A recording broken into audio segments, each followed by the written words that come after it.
the world that we understand, globalization, international trade, air travel, global finance, global energy, all of it is a side effect of a strategic program the Americans put into effect back in the 1940s and early 1950s. After the liberation of Europe at the end of World War II, we found ourselves facing down Stalin's army, and honestly, it scared the crap out of us. And so we had to figure out a way of convincing Europe, which had just finished a series of civil wars among themselves that were the most destructive in history, to line up shoulder to shoulder for common cause and face down the Soviets, not with us, but in front of us, because we knew that we would never be able to get troops there in time if a new war broke out. So we bribed them. We basically paid everybody to be on our side. We used our military to create a global order that allowed any country to go anywhere and purchase any commodity, ship it home, metabolize it into a finished good, and then re-export it largely to our market in order to grow themselves back into being successful countries again. And over time, this was expanded from not just the victorious allies in Europe, but to the Germans and to the Japanese and to the Koreans and the Taiwanese, and eventually to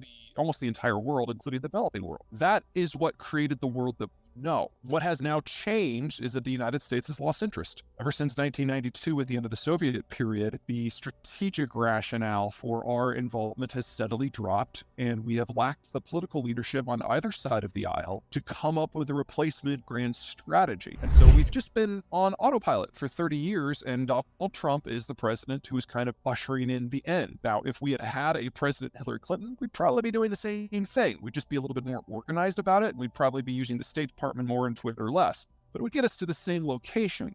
That's kind of piece one. Piece two is demographics. People in their 20s act different from people in their 40s, act different from people in their 60s and their 80s. And what has happened is, as the world has industrialized and urbanized since World War II, in part because of the global order, the global population has changed. It used to be we had a population pyramid with lots of children at the bottom, lots of very few retirees at the top. And what's happened, it's kind of inverted now. So we've got this huge bulge of people in China, in Japan, in Korea, in Europe that are in their 50s and 60s. They just never had a lot of kids. So the younger part of the population is hollowed out. And when you're in your 50s and your 60s, you don't consume as much, but you're very productive. So this whole export-led economic model that we see in so many places, that's a direct outcome of this. Well, 10 years after you're in your 50s, you're in retirement.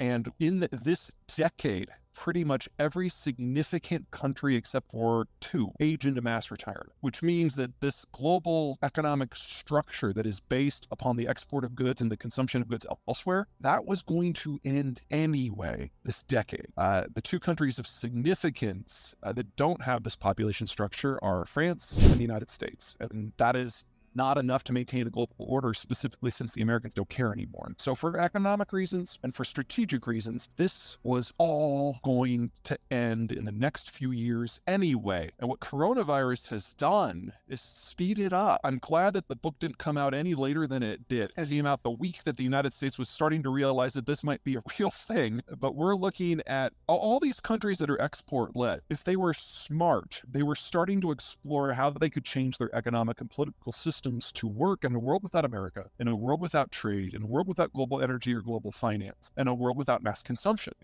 That's a big step. It's a heavy haul. What coronavirus has done is taken their transition time and they've removed it. Most countries will never recover to where they were in February, which means that most countries now have a political and economic system that is doomed to be a history's ash heap. I mean, this really is the end for a lot. Well, demographics is a piece of it. And remember, none of these are deterministic. They all help. And if you don't have any of them, you're kind of screwed. But just because you don't have all of them, that doesn't mean you're not going to succeed. So a demographic structure that's sustainable. So if, the bulk of your population is in its 50s now, it's really hard to get past that. So preferably a younger population with at least replacement level population growth and maybe a political system that is relatively friendly towards immigration.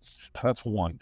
Number two, you need an energy structure that allows you to literally keep the lights on and keep your place running.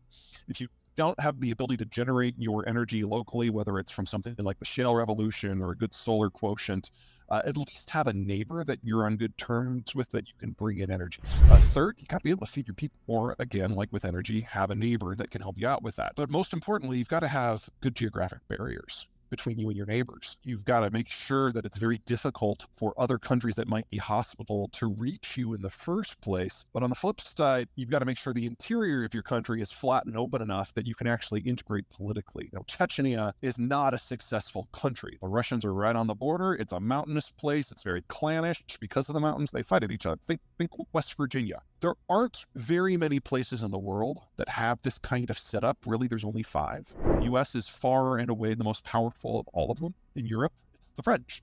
And we like to make fun of the French in the Anglosphere for being, cheese-eating surrender monkeys, I believe is what The Simpsons called them. We forget that aside from the United Kingdom, the French have won more wars in their history than any other country in the world. It's just because we've got that little Anglo split that we like to poke fun of them anymore. They're a wildly successful country that has been around as a culture for 1,500 years. They're not going anywhere. And they don't border any of the countries that are likely to be security threats to them in the future. So really the future is theirs to lose. In the Middle East, Turkey. Forget Saudi Arabia, forget Iran. Those are 2 countries that are going to be locked into a Faustian death match here in not too distant future. That leaves it to Turkey to inherit the region. In East Asia, it's not China. China is one of the most vulnerable countries in human history. And the only reason it's been successful for the last 70 years, especially the last 40, is because of the American-led order. We broke up the empires, we allowed global trade, and all of a sudden they unified really for the first time. When the Americans leave, that's the end of the Chinese. It's Japan that's going to rule the future. It's Japan that has the world's 2nd largest navy, and it's Japan that really hasn't faced a successful invasion of the home islands ever. Oh yeah, South America, Argentina. Yeah, Argent-freaking-tina. It's everybody talks about Brazil. Brazil's economic success is really a side effect of the order. Global finance has allowed them to overcome a lot of their internal geographic problems, whether it's the tropics or rugged terrain. Or insatiable Chinese demand for their products. But Argentina doesn't need any of that. And in the world that we're going to, rule of law is going to break down. Finance will be hard to come by. Transport will be difficult. International contract law will basically vanish. And, that's what the Argentines call their average Tuesday. They know how to operate in that environment. So it's either Argentina is going to reform itself and move to the median and past it, or Argentina is going to stay exactly as it is, and the median is going to move to them and past them. Either way, in relative terms, Argentina's future looks very good. Russia proper, forget kind of the near broad area. Russia proper has absolutely no barriers separating it from its neighbors. There are 11 major invasion routes.